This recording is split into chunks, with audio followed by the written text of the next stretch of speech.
Bajaj markets pre approved personal loan எந்த விதமான income proof டாக்குமெண்ட்ஸும் இல்லாமல் எப்படி ஆன்லைனில் அப்ளை பண்ணி வாங்குறது அப்படின்ற ப்ரொசீஜரை பற்றி தான் இன்றைக்கி வீடியோவில் பார்க்க போகிறோம். பஜாஜ் மார்க்கெட்ஸ் அப்படின்றது பஜாஜ் ஃபின்சர்வ் நிறுவனத்தோட ஒரு துணை நிறுவனம் அப்படின்றத தெரிஞ்சுக்கோங்க. முதல்ல இந்த Bajaj markets pre approved personal லோனில் என்னென்ன பெனிஃபிட்ஸ் இருக்குது அப்படின்றத தெரிஞ்சுக்கலாம்.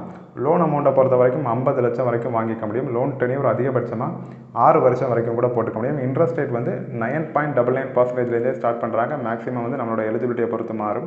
கம்ப்ளீட்லி டிஜிட்டல் ப்ராசஸ் தான். மொபைல் இருந்தாலே போதும், ஆன்லைன்லேயே அப்ளை பண்ணிடலாம். அது மட்டும் இல்லாமல் நம்ம எந்த விதமான சொத்து சம்பந்தமான டாக்குமெண்ட்டும் கொடுக்க வேண்டியதில்லை, இன்கம் ப்ரூஃப் டாக்குமெண்ட்ஸும் கொடுக்க வேண்டியதில்லை இந்த ப்ரீ அப்ரூவ்டு பர்சனல் லோனுக்கு. Bajaj markets pre approved personal loan apply பண்ணுறதுக்கு என்ன எலிஜிபிலிட்டி இருக்கணும் அப்படின்றத அடுத்து பார்த்துலாம். முக்கியமான எலிஜிபிலிட்டி நம்மளோட சிபில் ஸ்கோர் தான். சிபில் ஸ்கோர் அப்படின்றது 700க்கு மேலே இருக்கணும். கடந்த 6 மாதத்தில் எந்த விதமான செக் பவுன்ஸும் இருக்கக்கூடாது. வேறு ஏதாவது நிறுவனத்தில் நம்ம வந்து கடன் வாங்கி கடனை ஒழுங்காக கட்டின ஹிஸ்ட்ரி இருந்தாலே போதும். எக்ஸிஸ்டிங் இஎம்ஐ இல்லாமல் பார்த்துக்கோங்க. இல்லாமல் இருக்கிறது ஒரு அட்வான்டேஜ். நம்மளோட டிரான்சாக்ஷன் ஹிஸ்ட்ரி நிறைய இருந்துச்சு அப்படின்னா எக்ஸிஸ்டிங் இஎம்ஐ இருந்தாலும் ப்ரீ அப்ரூவ்டு பர்சனல் லோன் அப்படின்றது கிடைக்கும். லோன் அப்ளை பண்ணுறதுக்கு என்ன விதமான டாக்குமெண்ட்ஸ்லாம் வேணும் அப்படின்றத பார்த்துலாம். ஐடி ப்ரூஃபும் அட்ரஸ் ப்ரூஃபும் போதும். ஐடி ப்ரூஃப் வந்து voter ID, Aadhaar ID, PAN card இந்த மாதிரி எது வேணாலும் கொடுத்துக்கலாம். அட்ரஸ் ப்ரூஃபும் நம்மளோட லைசன்ஸ் இல்லை ஆதார் கார்டு, பாஸ்போர்ட் இந்த மாதிரி கொடுத்துக்கலாம். முக்கியமான விஷயங்கள்லாம் தெரிஞ்சுக்கிட்டோம். இப்போ அந்த லோனை எப்படி ஆன்லைனில் அப்ளை பண்ணி வாங்குறது அப்படின்ற ப்ரொசீஜரை பற்றி கண்டினியூஸாக பார்க்கலாம். வீடியோக்குள்ள போகலாம் வாங்க. டிஸ்கிரிப்ஷனில் லிங்க் கொடுத்துருக்கிறேன். ஜஸ்ட் கிளிக் பண்ணிங்கன்னா போதும், pre approved personal loan apply பண்ணக்கூடிய பேஜுக்கு வந்துடும். நான் சொன்ன டீட்டெயில்ஸ்லாம் கீழே கொடுத்துருக்குறாங்க. செக் பண்ணி பார்த்துக்கோங்க ஒரு வாட்டி இன்னும் டீட்டெயில்டாக. இப்போ அப்ளை பண்ணுறதுக்கு மேலே ஆரஞ்சு கலரில் அப்ளைன்னு ஒன்று ஹைலைட் பண்ணியிருக்கிறாங்க. அதை கிளிக் பண்ணிக்கோங்க. இப்போது டெஸ்க்டாப் மோடு வந்து எனேபிள் இருக்குது. நான் டெஸ்க்டாப் மோடை டிசேபிள் பண்ணிக்கிறேன். நீங்கள் டெஸ்க்டாப் மோடில் வச்சுட்டும் பண்ணலாம், ப்ராப்ளம் இல்லை. இப்போ ஃபஸ்ட்டு வந்து செலக்ட் யுவர் ப்ரொஃபஷன் ஒரு ஆப்ஷன் இருக்குது. அதை கிளிக் பண்ணிக்கோங்க. இதில் உங்களுக்கு எந்த ஆப்ஷன் கரெக்டாக இருக்குமோ அதை சூஸ் பண்ணிக்கோங்க. அதுக்கு கீழே மொபைல் நம்பர் என்டர் பண்ணிக்கோங்க. அதுக்கு கீழே உங்களோட டேட் ஆஃப் பர்த்து, அப்புறம் பேன் கார்டில் இருக்கிற மாதிரி ஃபுல் நேம், அப்புறம் உங்களோட பின்கோடு என்டர் பண்ணிவிட்டு 3 செக் பாக்ஸ் இருக்கும், அதையும் செக் பண்ணிக்கோங்க. வாட்ஸ்அப்பில் அப்டேட் வேண்டாம் அப்படின்னா 3வது செக் பாக்ஸை எடுத்து விட்டுக்கலாம், ப்ராப்ளம் இல்லை.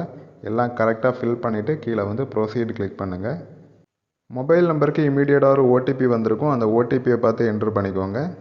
அடுத்த பேஜில் ஃபஸ்ட்டு எவ்வளவு லோன் அமௌண்ட் வேணுமோ அதை என்டர் பண்ணிக்கோங்க. உங்களோட கிரெடிட் ஹிஸ்ட்ரிக்கு தகுந்த மாதிரி கெஸ் பண்ணி ஓரளவுக்கு கரெக்டாக கொடுங்க. ரொம்ப அதிகமாக கொடுத்தீங்கன்னா ரிஜெக்ட் ஆகும். அடுத்து உங்களோட பேன் கார்டு நம்பர் கொடுங்க. அப்புறம் பேன் கார்டில் இருக்கிற மாதிரி உங்களோட நேம் என்டர் பண்ணிக்கோங்க. அதுக்கு கீழே கரண்ட் ரெசிடென்ஸ் பின்கோடு என்டர் பண்ணிக்கோங்க, அட்ரஸ் ப்ரூஃபில் இருக்கிற மாதிரி. அப்புறம் நீங்கள் ஒர்க் பண்ணுற கம்பெனி இதில் என்ன கேட்டகரியோ அதை இதில் சூஸ் பண்ணிக்கோங்க. அடுத்து கம்பெனி பேரை கீழே என்டர் பண்ணிக்கோங்க. நான் எக்ஸிஸ்டிங் கஸ்டமராக இருக்கிறதுனால சில டீட்டெயில் வந்து லோடாகி வந்துருந்துச்சு, நான் டெலிட் பண்ணியிருந்தேன். அடுத்து நெட் மந்த்லி இன்கம் என்டர் பண்ணிக்கோங்க. அப்புறம் பர்சனல் இமெயில் அட்ரஸும் என்டர் பண்ணிவிட்டு சப்மிட் கிளிக் பண்ணுங்கள். அடுத்த பேஜில் எனக்கு 2 pre approved personal loan offer கொடுத்துருக்குறாங்க. ஒன்று வந்து கிரெடிட் பி பர்சனல் லோன் அப்ளிகேஷன்லேருந்து 22,000 ரூபாய் லோன் அமௌண்ட்டு, டென்யூர் 24 மாதம் போட்டுக்கலாம். ரேட் ஆஃப் இன்ட்ரெஸ்ட் வந்து 18%. அதுக்கு கீழே கேஷி பர்சனல் லோன் அப்ளிகேஷன்லேருந்து 46,199 ரூபா அப்ரூவ் ஆகிருக்குது.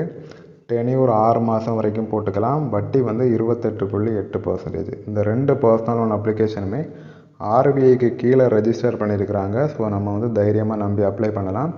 இப்போ அப்ளை பண்ணுறதுக்கு லோன் அமௌண்ட்டை சூஸ் பண்ணிக்கோங்க. இப்போ 2வது நான் கேஷி பர்சனல் லோனில் இருக்கக்கூடிய 46,199 ரூபா வேணும் அப்படின்னா மேலே ரிக்வயர்ட் லோன் அமௌண்ட்டுன்னு ஒரு பாக்ஸ் இருக்குது இல்லையா, அதில் வந்து 46,199 என்டர் பண்ணிவிட்டு டென்யூரில் 6 தான் என்ட்ரு பண்ணணும். 2ஐயும் என்ட்ரு பண்ணியாச்சு அப்படின்னா பக்கத்தில் ஒரு டிக் ஆப்ஷன் ஷோ ஆகும், அதை வந்து கிளிக் பண்ணிக்கோங்க.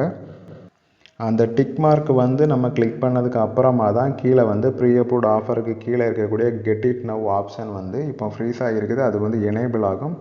அப்புறமா நம்ம வந்து அந்த கெட் இட் நவ் ஆப்ஷனை கிளிக் பண்ண உடனே இப்போ கிரெடிட் பி பர்சனல் லோன் ஆஃபரை மேலே என்ட்ரு பண்ணி நீங்கள் கெட் இட் நவ் கிளிக் பண்ணுறீங்க அப்படின்னா கிரெடிட் பி அப்ளிகேஷனுக்குள்ளே போகும், இல்லைனா அவங்களோட வெப்சைட்குள்ளே போகும். அங்கே போய் டைரெக்டாக நீங்கள் அப்ளை பண்ணுற மாதிரி இருக்கும். கண்டினியூஸாக அப்ளை பண்ணுங்கள். ஏதாவது சந்தேகங்கள் இருந்துச்சுன்னா கமெண்ட் பண்ணுங்கள், நான் கண்டிப்பாக கிளியர் பண்ணுறேன்.